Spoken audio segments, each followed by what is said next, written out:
will. Manny, you're an entrepreneur, and you're running a not-for-profit. Just give us a couple minutes of, the value of being an entrepreneur in a not-for-profit world. Well, I think, a non-for-profit for me is no different from a for-profit.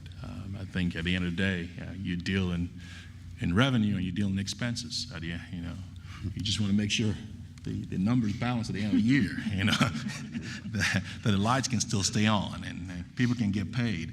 But the reality is, the thing that I've learned, is, if you find the solution to a world's problem, it does a couple of things. It helps drive purpose, but also if you do it well, it can also create wealth, and it creates a really good sense of direction. To be a successful entrepreneur, you gotta, for me, in my world, you gotta make sure you, first and foremost, gotta have great passion, because your passion fuels excitement, and that excitement fuels people connecting to your mission. And that vision's gotta be big enough for people to want to connect to it. So that's not just something about you, it's gotta be about the people. Jim said it best, to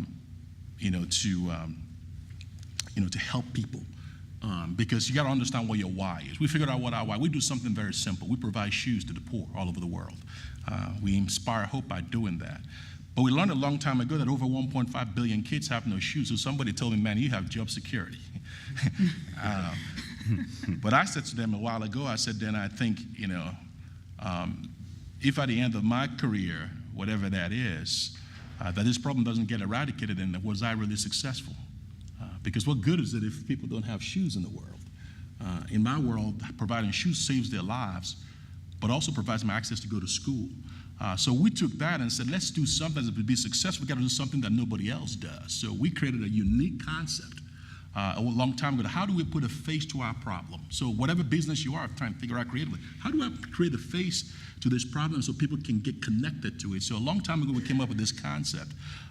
If barefoot kids don't have shoes, how do we tell their stories? Because everybody has a story.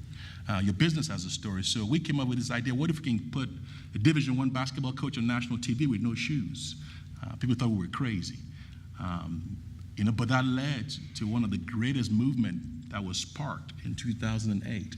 A no-name coach in Indianapolis that was said to go on national TV with no shoes in honor of Dr. King to help us raise awareness for his anniversary, 40th anniversary of his death, to help us raise 40,000 shoes. End up creating an avalanche of amazing blessing that we raised over 110,000 shoes. 439 media outlets ran the story. Was themed the Barefoot Coach.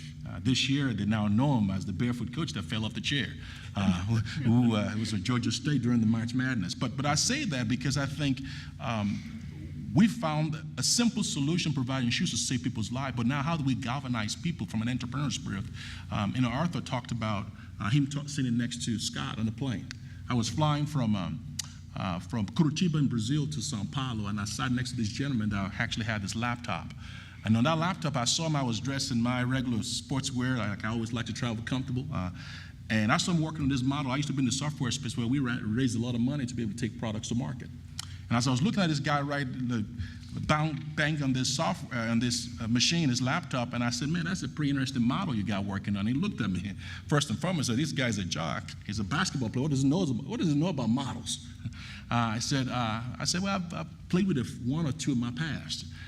So I started asking him questions about what he did, and for the next few minutes, he was just telling me about this empire he was building. He was the CEO of this large, venture capitalist firm, and also run a private equity company. And as I was talking to him, and I said to him, do you have a family? After 30 minutes on that flight, all he was telling me about how he's building stuff and tearing things down.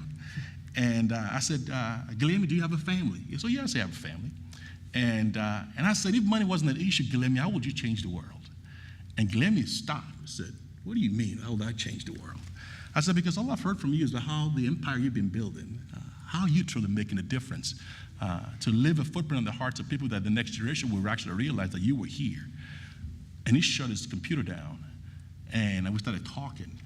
And they said, what are you doing here? I said, you're a basketball player? I said, I used to many, many years ago. Now gravity's done a lot of tricks of me. I can't jump anymore. But I said I was here to come hire a country director. And I told him about what I did. He said, you do this for a living? I said, yes.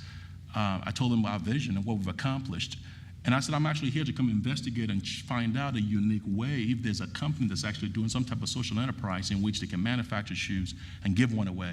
And he said, he's never heard of such a thing. But I started asking this probing question. Well, we landed in Sao Paulo, and then there's a couple of things come there that I couldn't share. But 2 days later, I got an email from Guilherme. He said, Manny, since these 3 questions you've asked me, I haven't been able to sleep. He said, by the way, I went and researched this company that does this social enterprise where they manufacture shoes and give one away. He said, I want to help you. Well, I fast forward today. This guy, he and I became an amazing friend.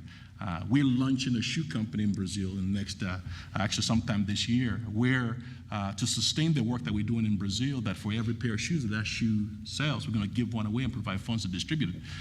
But you got as an entrepreneur, you got to be able to always sell your vision and make sure the vision is big enough that other people can connect to it. That truth, that stuff is not just about the dollars. It's about how can we make a difference. That's right.